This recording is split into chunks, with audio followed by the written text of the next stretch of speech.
গুয়াহাটি আইআইটিতে দ্বিতীয়বারের আত্মহত্যার ঘটনা ঘটার পর ছাত্রছাত্রীরা প্রতিবাদে মুখর হয়েছেন। জাস্টিস চাই তাদের। কি কারণে এমন ঘটনা বারংবার ঘটছে এটাই তাদের প্রশ্ন। দাবি তুলেছে তারা। We want justice. আইআইটি গুয়াহাটিতে ফের এক মর্মান্তিক আত্মহত্যার ঘটনা ঘটেছে।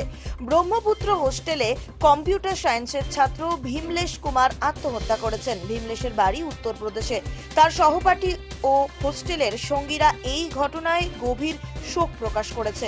তবে কেন বা কি কারণে এই আত্মহত্যা তা এখনো পর্যন্ত স্পষ্ট নয়। উল্লেখযোগ্য এই যে গত এক মাসে এটি হলো দ্বিতীয়বারের আত্মহত্যার ঘটনা যা গুয়াহাটি আইআইটিতে ঘটেছে।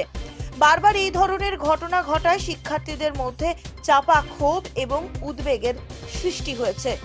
অনেকেই মনে করছেন যে মানসিক চাপ এবং একাডেমিক দায়িত্ব পালনের চাপে এই আত্মহত্যার ঘটনা বাড়ছে। এই ঘটনার প্রতিবাদে শিক্ষার্থীরা ক্যাম্পাসের বাইরে মিছিল বের করেছেন। হাতে প্ল্যাকার্ড নিয়ে তারা জাস্টিস ফর ভীমলেশ সহ অন্যান্য ন্যায় বিচারের দাবিতে আওয়াজ তুলেছে। তারা এই ধরনের ঘটনা প্রতিরোধে প্রশাসনের কাছে যথাযথ ব্যবস্থা গ্রহণের দাবি জানাচ্ছে। ছাত্রছাত্রীদের বক্তব্য, ক্যাম্পাসে মানসিক স্বাস্থ্য পরিষেবার উন্নতি এবং চাপ কমানোর উদ্যোগ না নিলে আরও এমন ঘটনা ঘটতে পারে। আইআইটি গুয়াহাটির কর্তৃপক্ষ ঘটনার তদন্ত শুরু করেছে এবং কি কারণে এই আত্মহত্যা ঘটেছে তা নির্ধারণের জন্য তদন্তের নির্দেশ দিয়েছে।